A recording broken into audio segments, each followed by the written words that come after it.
and we are joined by a very, very special guest indeed, Deputy Chief Police Officer from ACT Policing, Michael Chu, ladies and gentlemen.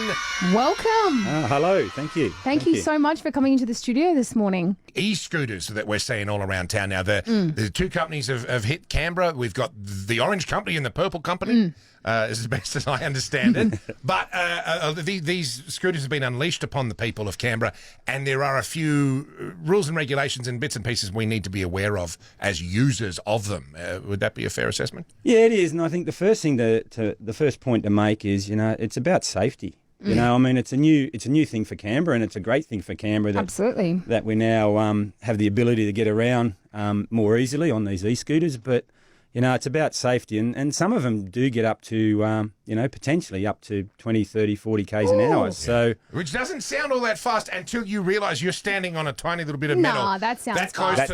to the pavement. That's moving, Mike. and the stationary objects around you don't move at that pace either. No, so a lot of physics lessons. that includes pedestrians and other people. So you've still got to abide by good manners and road rules and those, and give way at crossings and those sort of things. It doesn't give you an open plane to just jump on an e-scooter and scoot around everywhere and on the road. And Because can you go on the footpath and the road? you can't go on the road. Okay. But you've got to stay on the footpaths, the shared bicycle ways, those sort of things.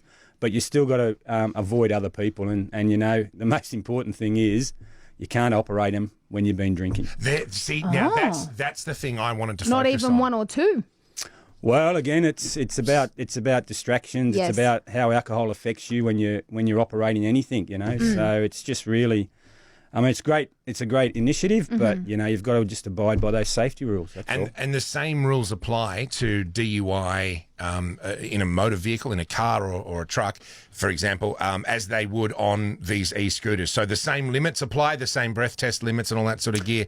The same penalties would apply if you got, say, you had a few beers, you get on one of these scooters, you get involved in an incident, you could find yourself being charged with DUI the same as you would have in a car. Yeah, potentially, and the same with bicycle riders and all that. So the rules apply to across everyone. It's just, it comes back to, I think, common sense, but unfortunately when you've had a couple under your belt, you don't really have much common sense. That goes out the window. So what you're saying is Definitely. any mode of transport, whether that be a car, a truck, a bike, an e-scooter or a horse, you can't be Drunk at the drinking? wheel. No, the drink driving rules and the drug driving rules still apply. Yeah, right. Well, I wouldn't be comfortable operating a horse even sober. So No, I wouldn't be comfortable with you operating a horse either, just quietly. Well, I think if you're operating a horse in Civic after hours, I think you'd draw attention for sure. I think you'd stand out a little bit, wouldn't you?